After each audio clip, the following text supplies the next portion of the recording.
Begitu juga reaksi cepat Al-Kaka bin Amru dalam perang Al-Hasid dan Al-Khanafis. Dua tempat ini menjadi incaran dua pasukan Persia. Pasukan Islam secara sempurna ada di Daumatul Jandal, maka Al-Kaka mengirim Urwa bin Al-Jad ke Al-Khanafis dan mengirim Abu Layla bin Fathi As-Sa'di ke Hasid. Ia tidak menunggu kedatangan Khalid dan meminta pendapat darinya. Inilah yang memusnahkan keinginan Persia untuk menyerang Al-Hasid dan Al-Khanafis. Khalid bin Al-Walid menggunakan cara-cara baru dalam menyusun pasukan perang. Setiap pasukan memilih pasukan depan yang berfungsi membuka jalan dan menimbulkan rasa takut di hati pasukan Persia. Pasukan depan ini memiliki kekuatan dan keahlian yang mengguncang pasukan Persia. Pasukan depan senantiasa dipimpin oleh Al-Muthana bin Harithah. Khalid memilih Al-Muthana untuk tugas yang berat ini karena Al-Muthana adalah orang muslim yang paling mengetahui negeri Persia dan Irak. Khalid juga tidak lupa mengamankan pasukan belakang ketika meninggalkan Al-Abla dan menuju penaklukan Al-Hira. Khalid meninggalkan pasukan penjaga dari tiga arah. Karena pentingnya daerah Al-Abla, Khalid meninggalkan Suwain bin Mukrin di Al-Hawir untuk menguasai kawasan selatan. Suwaid tetap berada di tempatnya hingga Khalid bin Al-Walid meninggalkan Irak untuk menuju Syam. Suwaid senantiasa menjaga daerah tersebut. Ketika merasa sayap kanan terancam oleh pasukan Qorin yang datang dari Al-Madain di sisi Al-Midar, Khalid menyeberang tepi Arab dan berhadapan dengan pasukan Qorin di timur sungai Dajlah. Dengan cara ini, Khalid dapat mengamankan sayap kanan pasukan Islam. Setelah itu Khalid mengarah ke Al-Hira dengan kondisi sayap kanan yang aman. Spionase Islam juga memiliki keahlian yang sangat tinggi. Spionase ini dipimpin oleh Al-Muthana bin Harithah yang melakukan pengawasan secara jeli. Khalid bin Al-Walid memiliki alat yang mengawasi gerakan-gerakan musuh dan memberikan laporan-laporan kepadanya tentang gerakan-gerakan pasukan Persia. Belum pernah kaum muslimin diserang secara tiba-tiba tanpa persiapan. Setiap perang, kaum muslimin memilih lokasi-lokasi yang tepat sebelum pasukan Persia sampai ke lokasi-lokasi tersebut.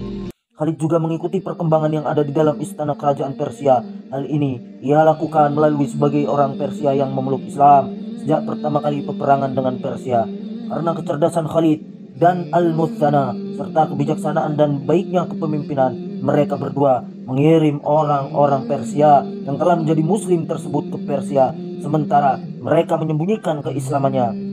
Mereka membawa berita-berita yang detail. Melalui mereka, Khalid bin Al-Walid mengetahui apa yang terjadi di dalam benteng-benteng Persia, sejauh mana ketakutan mereka terhadap kaum muslimin, dan apa rencana-rencana ke depan Persia.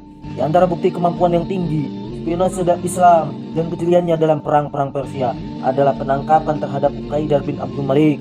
Uqaidar adalah seorang panglima pasukan Arab dalam perang Daumatul Jandal. Kami telah menyebutkan bahwa ia berselisih dengan Al-Judi bin Rabi'ah, pemimpin pasukan Arab yang lain dalam perang Daumatul Jandal untuk melawan Khalid bin Al-Walid. Uqaidar berkata, "Saya tidak tahan dalam memerangi Khalid, bagaimana yang telah kami sebutkan." Kemudian Uqaidar meninggalkan Daumatul Jandal dan lari di padang pasir ke arah utara. Ia melarikan diri dari memerangi Khalid. Akan tetapi mata-mata Khalid dan spionasenya mampu menangkap Uqaidar bin Abdul Malik di padang pasir sebelum Khalid mencapai Daumatul Jandal. Al-Kaka bin Amru membawanya kepada Khalid bin Al-Walid karena ia telah mengkhianati kaum muslimin dan memerangi mereka di Daumatul Jandal setelah Rasulullah SAW sebelum wafat berpesan kepadanya agar tidak memerangi kaum muslimin. Hal ini terjadi ketika beliau dalam perang Tabuk. Semua ini menjelaskan kepada kita bahwa Khalid bin Al-Walid melakukan usaha-usaha yang besar dalam perangnya terhadap Persia. Ia tidak hanya memasrahkan urusan kepada Allah tanpa menjalankan usaha-usaha. Ia pasrah kepada Allah, lalu Allah memberikan pertolongan kepadanya untuk menjalani usaha-usaha.